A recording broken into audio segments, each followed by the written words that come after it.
All right, what's going on, you guys? Nick here with Nick Strength and Power. I've got a couple of interesting stories for you guys today. The first story that I have for you guys today, Charles Griffen giving kind of a last-minute physique update as he prepares to take the stage at the Tampa Pro this weekend.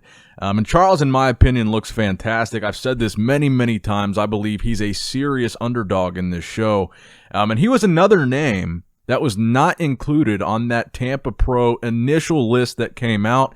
We still have not gotten a finalized or updated list. Both Charles and Roelly's names were missing from that original Tampa Pro list, and I'm assuming that they're going to revise that with Charles's name because, like he says in the caption of this post, he's doing Tampa.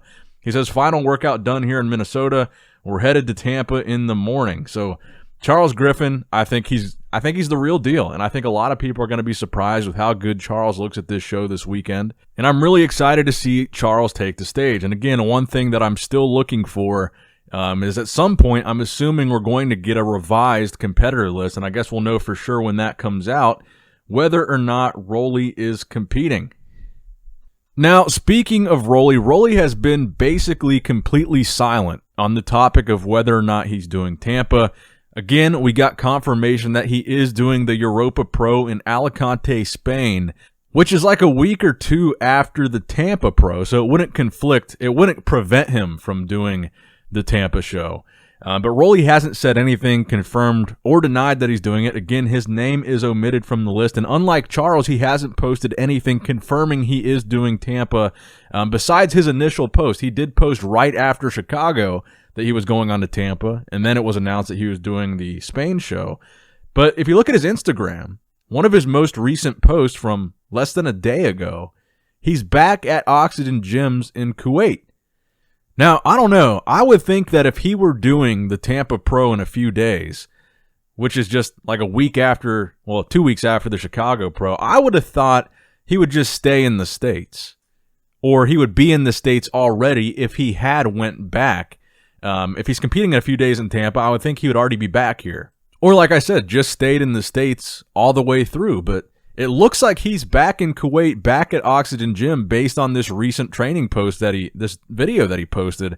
So I don't know what to tell you guys. It seems like we're just not going to know until we get some sort of updated or revised Tampa Pro competitor list with Roelly's name added or subtracted from it.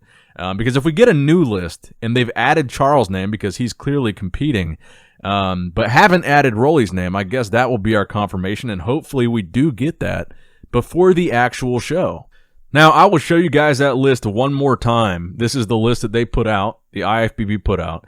You got Slavoj Bednar, Casey Castro, Max Charles, who we know is doing it, Jeff Veit, Cherifont, Phil Kahar, Camilo Diaz, Muhammad El Aman, Douglas Frucci, Iron Galley, Dorian Haywood, Kevin Jordan, Matt Cuba, Sung Chol Lee, Justin Mackey, Muhammad Shaban, Joel Thomas, Ian Vieira, and Keith Williams. So a lot of the names that we knew were doing it are on this list. So I find it interesting that Charles's name wasn't on here, and particularly Roelly's, because that's really, from an Olympia placing standpoint and a notoriety standpoint, really, Roelly's name would be like the biggest name that you'd want to advertise as doing your show. So I find it really interesting that Roelly's name was not on this list.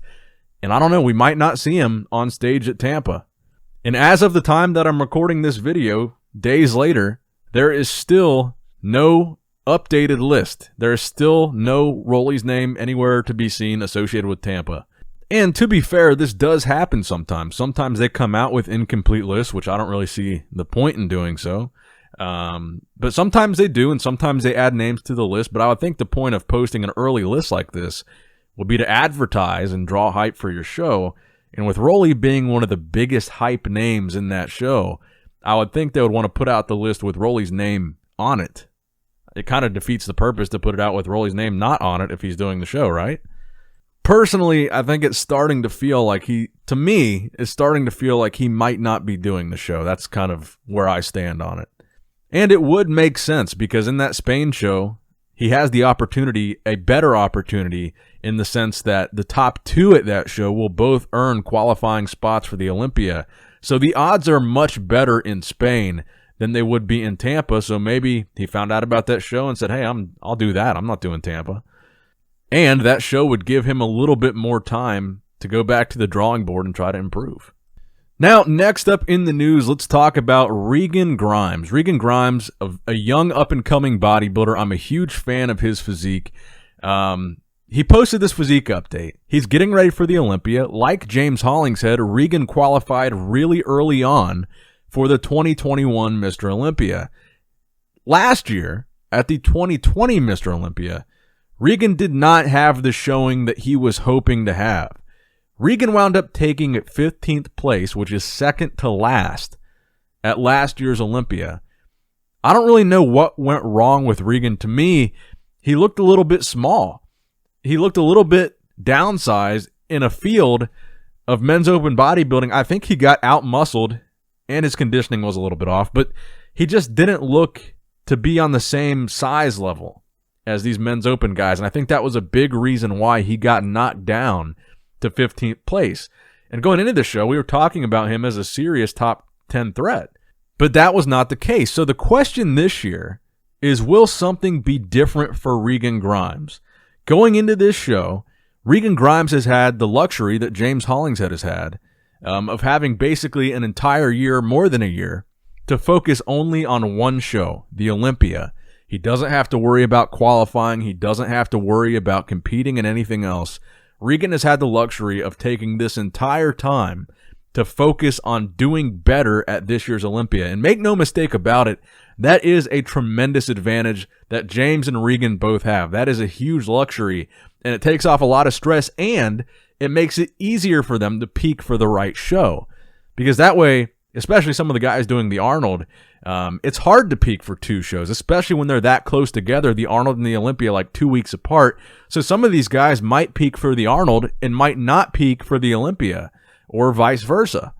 Now, Regan's caption on this post, bear in mind what I just said about his 15th place placing and looking small in that lineup. His caption on this physique update at 9 weeks out from the Olympia is bigger than last time.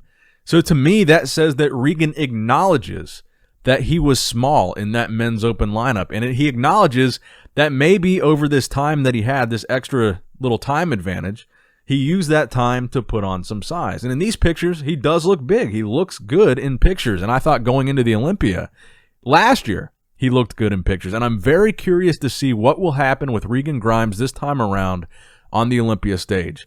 Certainly 15th place, probably not what he was expecting to place last year, and not what I was expecting him to place last year either.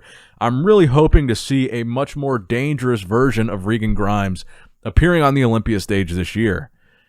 Now, if we're talking 9 weeks out, let's look at Nick Walker. Nick Walker posting a physique update, which would be 9 weeks out from the Olympia, 7 weeks out from the Arnold Classic.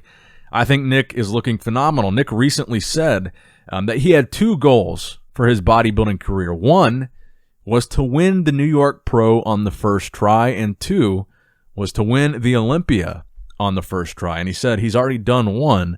Now he's got to knock out the second one.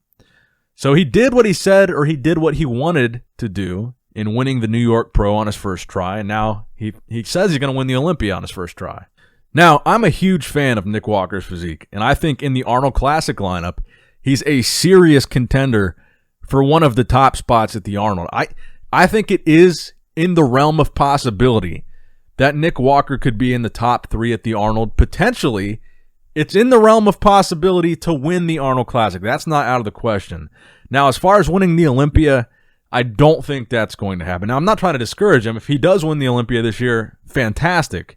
And that's a great goal to have, and it's great to be that confident in yourself. But I saw a lot of people forwarding me that post and saying, do you think Nick's going to win the Olympia this year? He's kind of manifesting it in this post. Personally, I don't. Now, that being said, I will go out on a limb and say that I think there is a decent probability that Nick Walker winds up in the top 3 at the Arnold Classic. I don't know if I would predict him to win the Arnold, but I could see him being in the first call-out in the Arnold, doing well in the first call-out at the Arnold, and maybe cracking the top 3 there. I think he is one of the best up-and-coming bodybuilders, point-blank period. I want to be clear about that. I think Nick has so much potential. He's one of the youngest guys. He's one of the newest guys, and he's really one of the most successful in a short amount of time guys.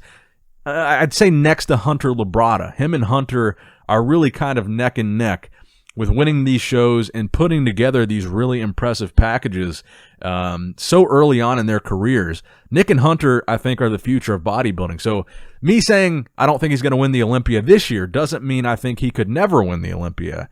These guys are the future. That doesn't necessarily mean they have to win the Olympia now. That's not exactly how it works. But don't be surprised if one day down the line you see these young guys, Nick and Hunter, if you see young guys like that in the top 3 of the Olympia one day. I think that's what's going to wind up happening because the new generation is here. Now, one of the guys looking to put an end to Nick Walker's Arnold Classic dreams and Olympia dreams, Akim Williams, one of the most dominant, most improved bodybuilders of the year, I would say, posted a physique update himself at just a little under 8 and 10 weeks out from the Arnold and Olympia, respectively. And Akim is going to be one of the guys that these young guys like Nick and Hunter are going to have to walk through to earn some of those top spots. And he's going to be one of the guys standing in their way. And that is a big block in their path. Because Akim, he's kind of in that sweet spot. He's kind of part of the old guard in a sense because he's been around for such a long time. But I think he's really just now starting to come into his prime, come into his peak, and really start to nail the things he needs to nail to be successful. And I think we're going to see Akim, I think really he's going to do fantastic at the Arnold Classic. And honestly, I think he's going to hurt some feelings. Now, the final story that I've got for you guys today, probably the most important story of the entire video. And I want to get your guys' opinion on this. Seth Feroce, he shaved his beard. And also, we get a little bit of a physique update from Seth where, again, he looks fantastic. And again, I would love to see him make a comeback, but he's made clear that's never going to happen. But just as a fun final story for this video, I'm going to repeat Seth's caption there, and I want to know in the comment section below, what did you notice first when you saw this picture of Seth? And be honest in the comment section down below. That's going to wrap it up for the video today, guys. I hope you did, in fact, enjoy it. Please give it a thumbs up if you did enjoy it. Please subscribe to the channel if you have not subscribed yet already. As always, I love you guys. I appreciate you guys. Nick Strength and Power signing out.